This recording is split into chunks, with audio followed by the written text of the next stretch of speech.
ভাষার ভিত্তিতে দেশ ডিভাইডেড হয় নাই। 47 মুসলমানদের জন্য এই দেশ স্বাধীন হয়েছে। এখন তো আমরা কি করেছি? কিসের দেশ স্বাধীন হয়েছে? আমরা পাকিস্তান থেকে আলাদা হয়েছি। আমি মনে করি 47 যদি ভারত থেকে আমরা আলাদা না হতাম, স্বাধীন না হতাম, এমন পর্যন্ত আন্দোলন করতে পারতেন, কিন্তু লাল সবুজের কথা উচ্চারণ করতে পারতেন না। যখন কাউ স্বামী থাকে তখন ওই তার দিকে কেউ তাকায়, যখন স্বামীহীন থাকে, যখন সবাই তাকায়। ভারতের সাথে আমাদের বিশালটা পার্থক্য হলো আমরা সংঘর্ষ মুসলমান, আমরা স্বাধীন, আমরা মুক্ত। 47 কেন আন্দোলন হয়েছিল দেখান তো, কিসের ভিত্তিতে? কেন দেশ ভাগ হয়েছিল? ভৌগোলিক কারণে। আমি বারবার এই কথা বলতে চাই, অন্য কোনো কারণে ভাষার ভিত্তিতে দেশ ডিভাইডেড হয় নাই, ঋতুর কারণে, ভৌগোলিক কারণে দেশ ডিভাইডেড হয়। 47 আলাদা হওয়ার কারণটা কি ছিল? ধর্মের ভিত্তিতে। এদেশ ভাগ হয়েছিল ধর্মের ভিত্তিতে। এটা মুসলমানদের দেশ। এটা কেন আপনাকে বলতে লজ্জা হয়? আজকে আলেমদের এই কথা বলতে লজ্জা হয়, আজকে মুসলমানদের এই কথা বলতে লজ্জা হয়। 47 দেশ মুসলমানরা মুসলমানদের জন্য ভাগ করেছে। এবং আপনি কি জানেন না, 1905 সালে যখন ঢাকা ইউনিভার্সিটি প্রস্তাব দেওয়া হয়েছিল, তখন কারা বাধা দিয়েছিল? কারা বাধা দিয়েছিল? কেন বাধা দিয়েছিল? এ কথাগুলি মিথ্যে। 41 বার তারা আন্দোলন করেছে, কারা বৈঠক করেছে গড়াই মাঠে, রবি ঠাকুরের নেতৃত্বে, তার সভাপতিত্বে ঢাকা ইউনিভার্সিটি বাধা দেওয়ার জন্য কারা চেষ্টা করেছে? হ্যাঁ, আজকে উদাহরণ হয়ে গেছে সবাই। আমার কথা বলতে পারবো না, আমার স্টেজে আমি কথা বলতে পারবো না, এটা কেমন কথা হবে? আমি মনে করি যে আপনাকে অবশ্যই মনে রাখতে হবে আমাদের ইসলামকে ঠেকাবার জন্য চর্চা করা। 47 মুসলমানদের জন্য এই দেশ স্বাধীন হয়েছে ধর্মের ভিত্তিতে। এদেশ মুসলমানদের দেশ, 47 মুসলমান। আপনি কেন চিন্তা করেন না যে পুরো পূর্ব পাকিস্তান, পশ্চিম পাকিস্তানের মধ্যে 1700 কিলোমিটার দূরত্বে অবস্থান করতেছে আমরা? ওইদিকেও পাকিস্তান, এদিকেও পাকিস্তান, মাঝখানে বিশাল ব্যবধান। আরো এই দুই দেশ আলাদা দেশ, একই নামে পাকিস্তান নামে ভারত থেকে আলাদা হওয়ার পিছনে কি কারণ ছিল? অন্য কোন কারণ নেই। ওরা সংখ্যাগরিষ্ঠ মুসলমান, আমরা সংখ্যাগরিষ্ঠ মুসলমান, কাজে এই দেশ মুসলমান। একত্রে কি হয়েছে? একত্রে আমরা কি করেছি? কিসের দেশ স্বাধীন হয়েছে?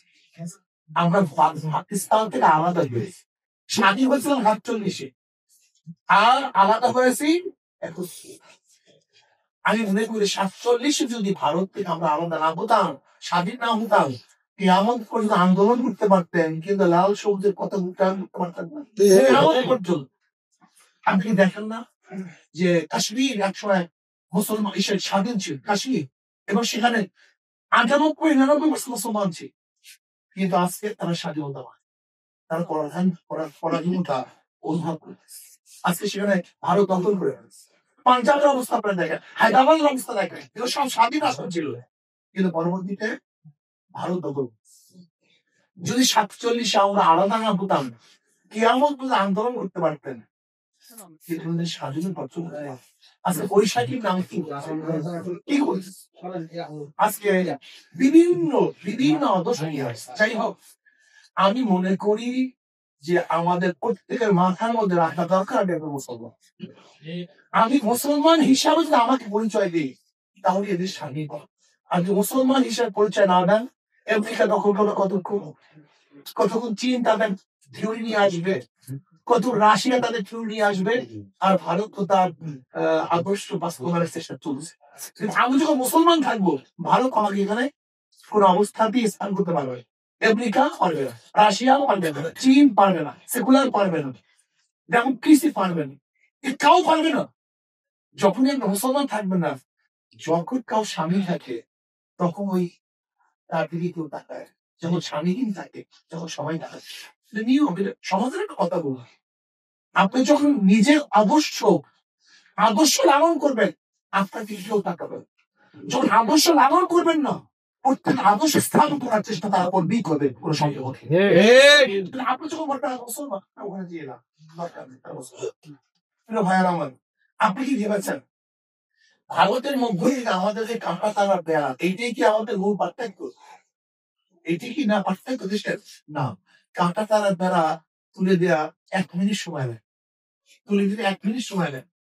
আমাদের মূল পার্থক্য কি জানে? ভারতের সাথে আমাদের ভারতের সাথে আমাদের বিশাল একটা পার্থক্য হলো আমরা সংঘর্ষ মুসলমান।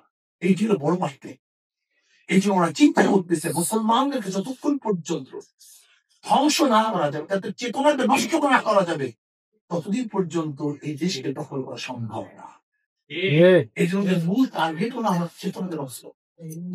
যেমন এখন থেকে ভেবেছিলাম আমরা স্বাধীন, আমরা মুক্ত, কিন্তু ৭৫ পর হতে আজ পর্যন্ত যারাই এখন থেকে পর থেকে আজ পর্যন্ত যারাই শাসন করেছে, এরা আমাদের ইসলামকে নিয়ে একটু চিন্তা করে নাই, ভাবনা করে। প্রত্যেক শাসকের চিন্তা ছিল ভিন্ন চিন্তা। ইসলামকে এস্টাবলিশ করার কোন চিন্তা কার মধ্যে ছিল না, করার মধ্যে ছিল না, আলোচনার মধ্যে ছিল না, শাসকদের কাজের মধ্যে ছিল না, আমাদের কারোর মধ্যে ছিল না এটা যে সন্তুষ্ট মুসলমানরা এদেশকে স্বাধীন করেছে ইসলামের জন্য, কারণ ইসলামকে এস্টাবলিশ করা উচিত, ইসলামকে বাস্তবায়ন করা উচিত। এই চিন্তা আমাদের অনেকের মধ্যে